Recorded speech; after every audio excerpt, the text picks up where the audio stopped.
You've got a new album coming out that represents a reunion for you, really, in the sense that you're working with Fred Foster again. Mm-hmm. What did that do for you, working with someone who was with you that long ago when you were all starting in Nashville?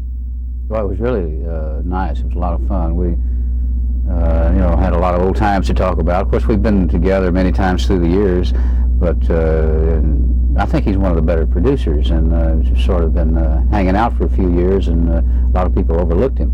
And I was real glad that we got together to do another album together. He was with Monument Records. In fact, he owned Monument Records at one time, and he produced people like Boots Randolph and Roy Orbison and all these, Brenda Lee, all these big hits that they had. And he did a recording session with me one time, right when I was between two labels. I had just left Liberty Records, and had been offered a deal with RCA. But I wanted to do something with Fred because he and I were good friends. So we went into the studio and did two sides. We did I Never Cared for You and another side, which turned out to be the B-side.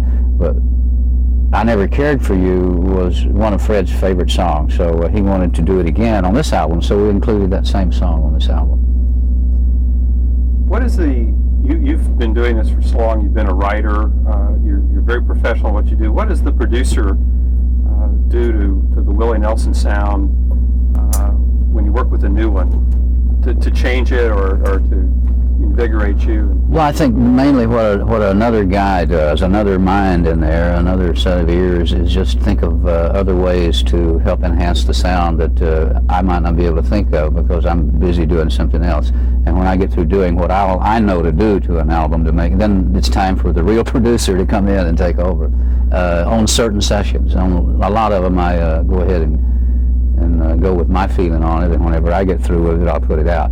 But when I'm using or working with another producer, I usually let him put in all his ideas too. And then after he's put all his in, well, then I listen to him and see if I like what he's done to it. And if I do, well, then we got us an album. Is that the case this time around? Yeah, we got us an album. But you recorded this at home, really. You got a studio. Part of it at home. I did part of it at the Pertinatis recording studio, and I did part of it in Nashville. A lot of the tracks were cut in Nashville, and I did some of the vocals there. I did most of them down at the Pertinatis in Austin. What is it like for you going to Nashville back and forth to work? Do you enjoy that more now than you did back in the 70s when you left? Well, it's a lot more fun when you're successful and when they want to see you in Nashville than it is when you're just knocking on doors and nobody really wants to talk to you. So yeah, it's a lot more fun to go to Nashville now.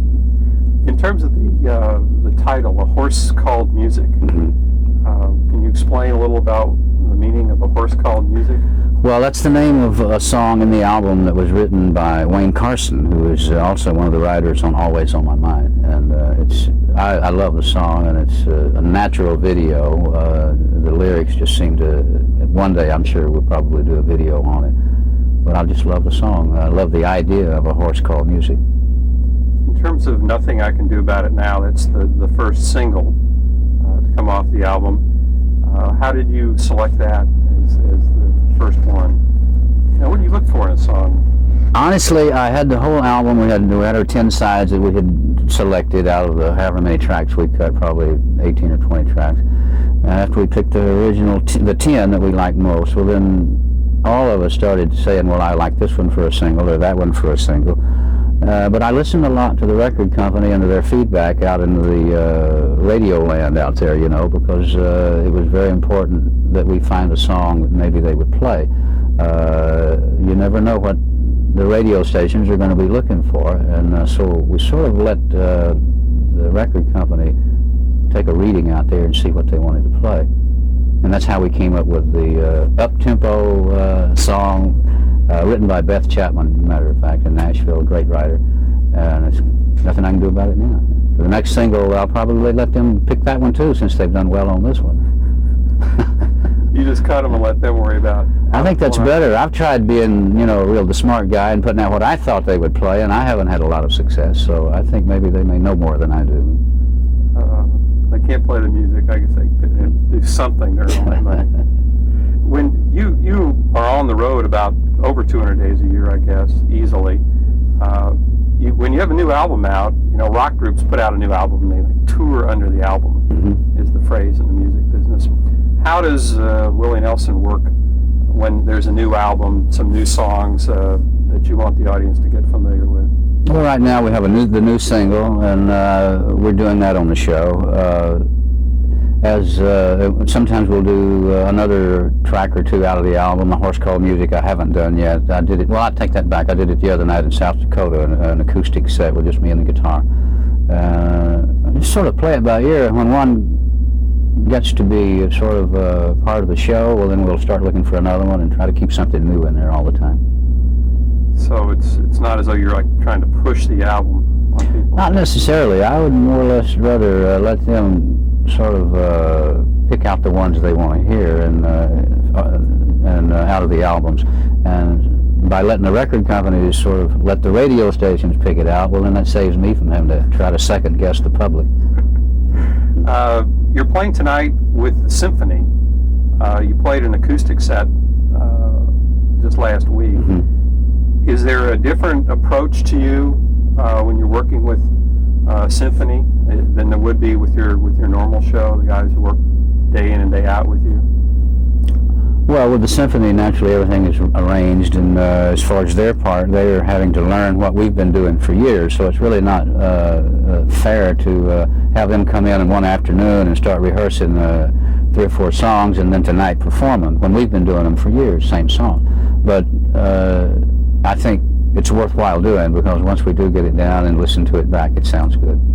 You describe yourself, and I've seen your performances enough. You're kind of a jazz-style country singer. You don't go out there and sing the same song the same way every night. When you're with the symphony, do you have to hew a little closer to the line of the music? Does your performance have to change and be a little more restricted because you've got a bigger group that's got to follow? No, we follow the same chord structure, the same chords without getting locked into myself. I don't get locked into any phrasing or anything. I phrase the way I want to, but there's a certain thing that happens the same way where you can follow it with an arrangement. We're not as loose as we sound sometimes. Well, you describe your singing as being jazz style in the sense that you like to experiment with the phrasing. Which makes it difficult too for people that you're not working with every night to follow you. When you're used to hearing a song done one way all the time, then somebody up there singing it differently and phrasing in front of the beat and back of the beat can throw you off if you're not looking for it. So it just takes somebody who's played with us a lot, and my band sort of second guesses me, and they know what I'm doing. So they don't listen to me as much as they listen to the beat. They follow their own thing that they're doing back there. You've got a new project that I don't know exactly where it is, but I know you're going to do a Highwaymen album. You did one in '85. Tell us about that. Well, we wanted to get together and do another one, and Chips was ready, Waylon, Kris, and Johnny Cash, and so we decided to go ahead and do it. We did several good sides, I think, and they're mixing them down now. Chips Woman is getting that ready, and it'll probably be out in 3 or 4 months. In terms of the appeal, what's the appeal to you working with that group? It's a very successful group, but the 4 of you, when you interact, seem to bring something together that's special. Well, a lot of magic takes place when you get 4 people like us together, and we're all trying to. Well, we are having a good time. There's no way we couldn't have a good time when we get together, and it comes out in the music. We all love each other. We have a good time hanging out and joking with each other, and fortunately we can do that and play music at the same time. And it comes out on the record sounding that way, I think. In terms of the kind of songs you do on an album like that, are they going to be different than the songs you do on your own albums? I mean, Sure. You're so eclectic. But Yeah, you mean there will be... Say that again.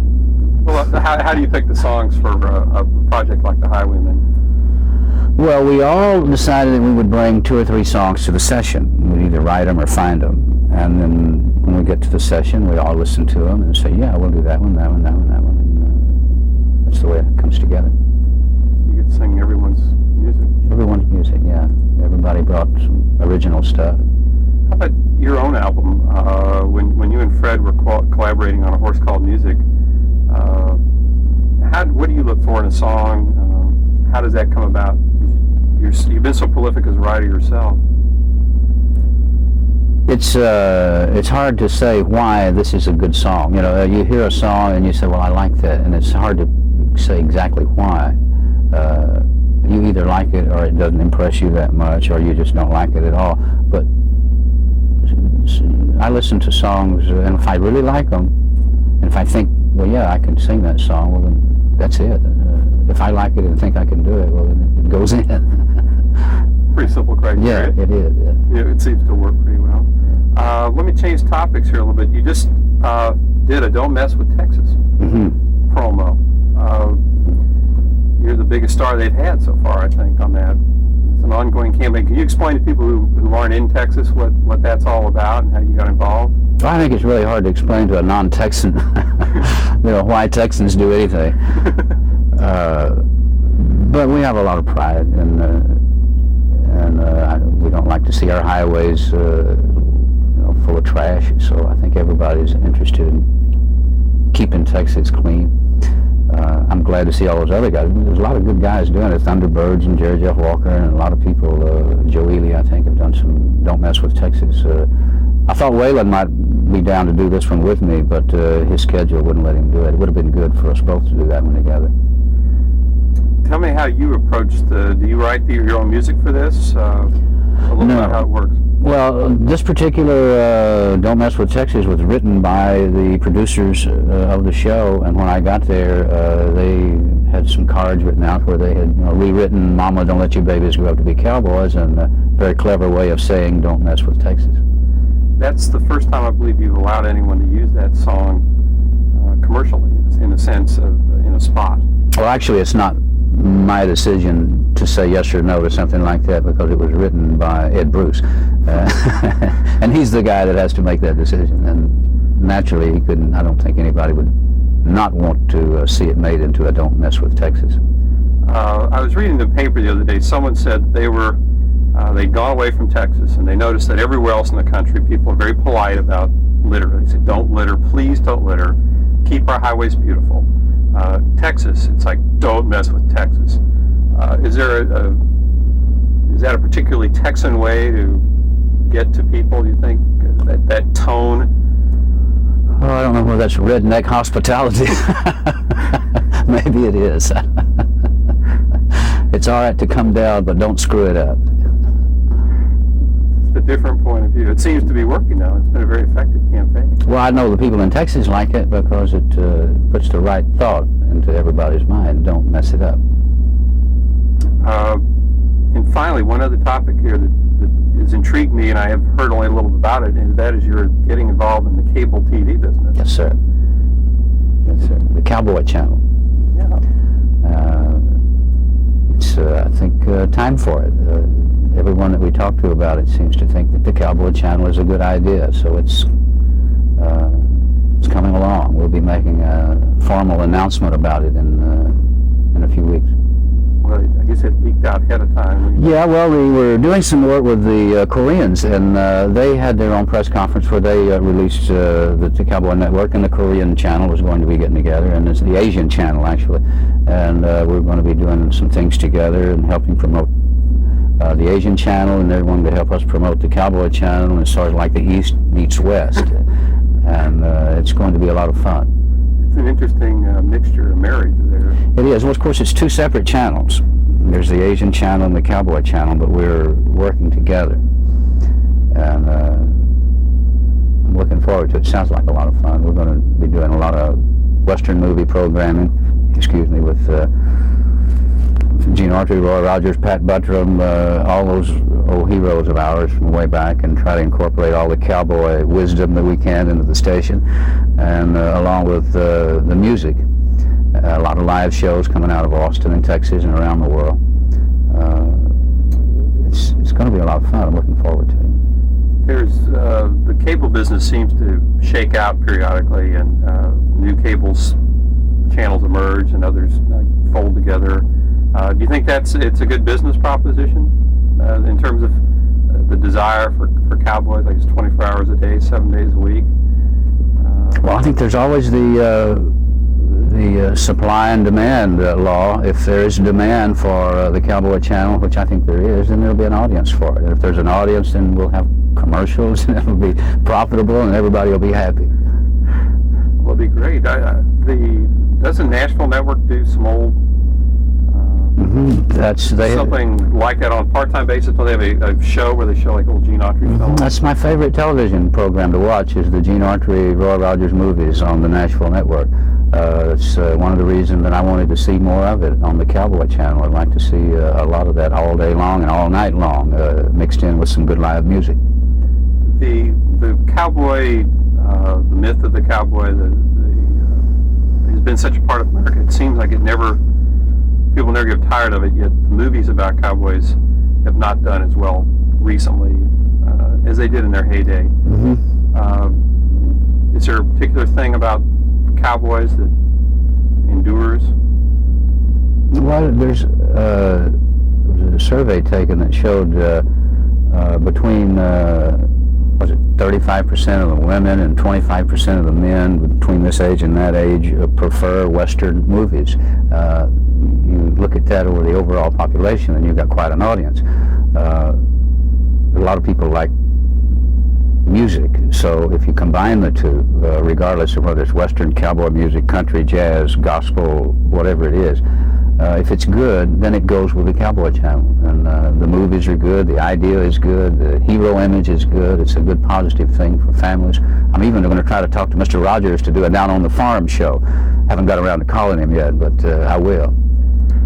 Sounds great. I think you're busier than you've ever been. I mean, you're a nonstop entertainment machine these days. I like to keep busy.